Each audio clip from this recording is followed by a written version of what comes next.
Donostiako alkatearekin ere egongo gara, orain arte kultura eta festa zinegotzi moduan aritu ostean, aurtengoa Jon Insaustiren lehen aste nagusia da alkate gisa. Segurtasunean eta mugikortasunean arreta jarrita, jaiak errespetuz bizitzeko deia egin du. Orain ardura berrietan ere begirada zabaldu egin behar duzu, badira beste batzuk ere kontuan hartu behar dituzun elementuak, hor dago segurtasuna, mugikortasuna, donostiarrak eskuzabaltasun osoz jasoko ditugu errespetuz eta modu osasuntsu baten sanoan gurekin jaia gozatzera etorri nahi duten pertsona guztiei. Donostiako alkate gisa biziko duen lehenengo aste nagusia izango da aurtengoa Jon Insaustirentzat. Orain arte zinegotzi modura festen antolaketan buru belarri ibiltzen bazen ere aurtengoa desberdina, ardura handiagokoa izango dela onartu digu. 8 eguneko festaz errespetuz eta arduraz gozatzeko deia egin du.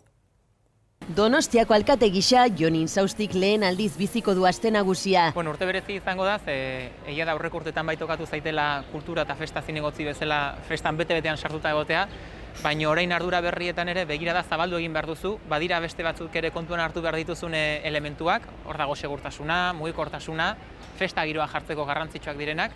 Beraz, aurtengoa begirada zabala duen edizioa izango da neuretzat. Egitarauari bere ukitua jarriz, baditu zenbait berrikuntza aurtengo eskaintzak. Bat da Dance Point, musika elektronikoa, abanguardia musika oinarri duen jaialdia izan da. Aurtengoa Txomirenean izango da, justo bai ertzean, eta beste bat niretzat ere garrantzitsua da naturari begiratzea.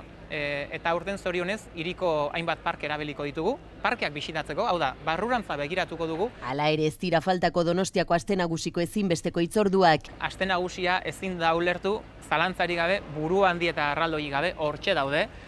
Nola ez, su artifizialen festa handia, eta gero uste dute azkeneko urtetan abordaia bezalako egitarauak ere gorpuztu egin dutela eta nortasun berezia eman diotela hiriari eta aste nagusiari. Abordatzeari dagokionez azken egunotan agertu diren marmokek normaltasunez ospatzen uztean nahi luke Insaustik. Egia da abordaiak segurtasun sistema zabala duela, begirada asko egoten direla, kaira eta badiari begira, eta pentsatzen dut gertatzen dela erabakirik onena hartuko dugula guztion artean. Baina espero behintzat, ekitaldia normaltasunez aurrera egitea. Jaiak segurtasunez ospatzeko udararako aurre ikusitako 100 udaltzainen errefortzuari dispositibo berezia gehituko zaio. Hemen, justo bulebar honetan bertan, udaltzaingoak gauero eukiko du bere horrelako furgoneta mobila, gau guztian zehar, beharrak baldin badaude, beraiengana jotzeko. Aurten gainera, aste nagusiak bat egingo du eklipse historikoarekin eta Donostiako udalak eta EITBek elkarlanean gune berezi bat jarriko dute Saguesen jarraipena egiteko. Eklipse hori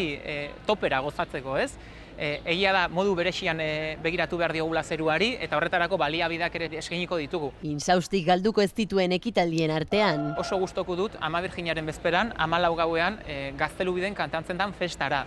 Hori izaten da, kasu honetan, parte zaharrekoentzat, donostiarrontzat egun berezia. Festa lertzear dela, errespetuz gozatzeko deia egiten du Donostiako alkateak. Donostiarrak eskuzabaltasun osoz jasoko ditugu errespetuz eta modu osasuntsu baten sanoan gurekin jaia gozatzera etorri nahi duten pertsona guztiei.